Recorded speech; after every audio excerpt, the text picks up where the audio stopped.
আসসালামু আলাইকুম ব্যারিস্টার ওয়ালাইকুম হাসান। আসসালাম। জি, আমাদের যারা ক্লায়েন্টসরা আছে তারা জানতে চাচ্ছে যে ইউকেতে যারা ডুয়াল সিটিজেনশিপ হোল্ডার আছে তাদের জন্য কি কি নিউ রুলস আছে, এই ব্যাপারে যদি আপনার কোনো আপডেট থাকে।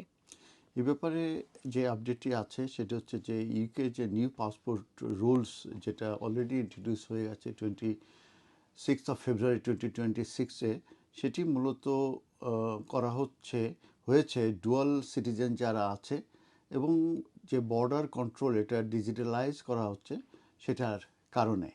তো February 26 যে মোস্ট যে ব্রিটিশ সিটিজেন যারা ডুয়াল সিটিজেন হিসাবে আছে তাদেরকে প্রয়োজন হবে একটি ব্রিটিশ পাসপোর্ট ইউজ করা যখন তারা ইউকেতে আসবে কিংবা ইউকেতে ট্রাভেল করবে। এই এই প্রেজেন্টিংটা only a non British passport আর এখানে হবে না, যেটা আগে হতো যে নন ব্রিটিশ পাসপোর্ট দিয়েও কিন্তু এই এই বোর্ডিং ফ্লাইটস কিংবা ফেরিতে মূলত বোর্ডিং করা যেত। কিন্তু এই নতুন রুলসটা আসার পরিপ্রেক্ষিতে যেটা বলা হচ্ছে যে নন ব্রিটিশ পাসপোর্ট সেটা আর সাফিসিয়েন্ট হবে না এই প্লেনে বোর্ডিং করা কিংবা ফেরিতে বোর্ডিং করা।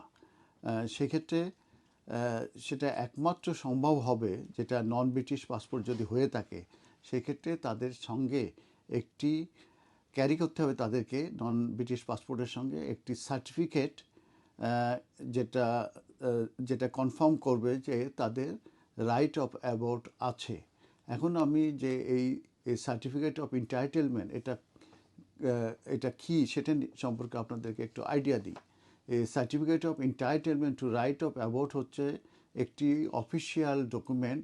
এটা ইস্যু করেছে ইউকে গভর্নমেন্ট এবং যেটি প্রমাণ করে যে কোনো একজন ইন্ডিভিজুয়ালের তার রাইট আছে ইউকেতে বসবাস করার এবং তার কাজ করার, এবং সেটা উইদাউট ইমিগ্রেশন রেস্ট্রিকশন ছাড়াই তারা ইউকেতে থাকতে পারবে এবং তারা কাজ করতে পারবে।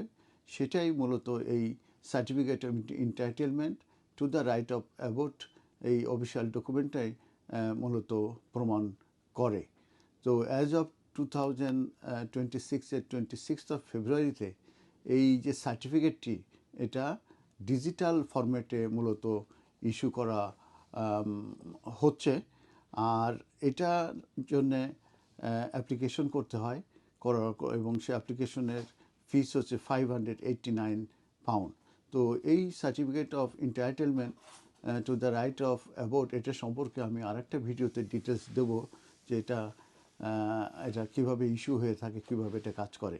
তো এখন আসছি যে এই যে ডুয়াল সিটিজেন দের জন্যে যে তাদের ব্রিটিশ পাসপোর্ট নিয়ে ইউকেতে ট্রাভেল করতে হবে, এই রুলটা মূলত ইন্ট্রোডিউস করা হয়েছে।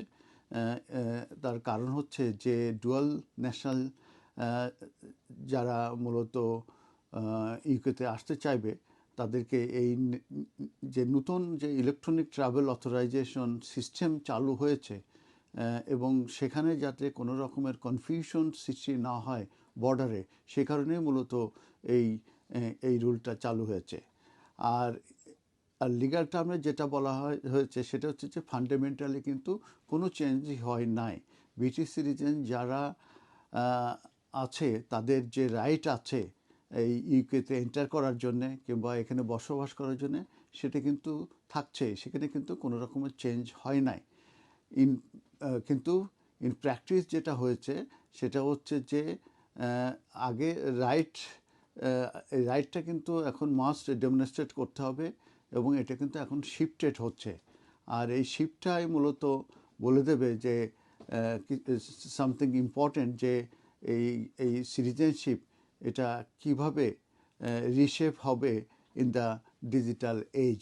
কারণ আমি যেটা বলতে চাচ্ছি যে ইলেকট্রনিক ট্রাভেল অথরাইজেশন ইটিএ যে ডিজিটাল এজ আসছে, এটির সঙ্গে মূলত সামঞ্জস্য রাখার জন্যেই মূলত এই ডুয়াল ব্রিটিশ সিটিজেনদের জন্যে এই রুলসটা চালু হয়েছে যে তারা যখন ইউকেতে আসবে তখন তাদেরকে অবশ্যই ব্রিটিশ পাসপোর্ট নিয়ে আসতে হবে।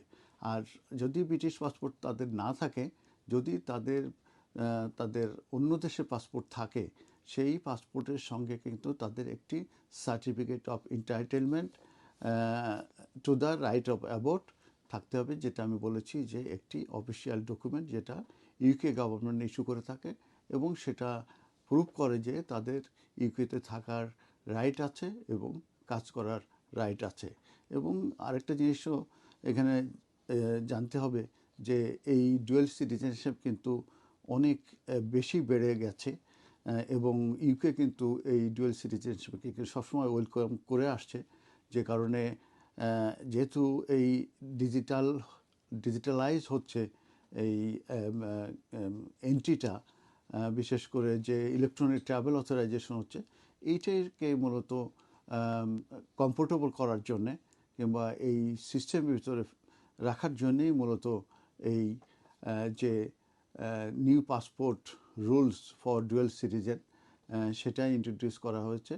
এবং এই ক্ষেত্রে আমি বলছি যে ব্রিটিশ পাসপোর্ট নিয়ে তাদের ট্রাভেল করতে হবে ইউকেতে, কিন্তু ব্রিটিশ পাসপোর্ট ছাড়াও তারা ট্রাভেল করতে পারবে, কিন্তু তাদের certificate of entitlement to the right of abode, এই ডিজিটাল যে সার্টিফিকেট, এটা কিন্তু তাদের মূলত নিতে হবে এবং এটা তাদের থাকতে হবে, তাহলেই নন ব্রিটিশ পাসপোর্ট দিয়েও কিন্তু তারা ইউকেতে ট্রাভেল করতে পারবে। ধন্যবাদ।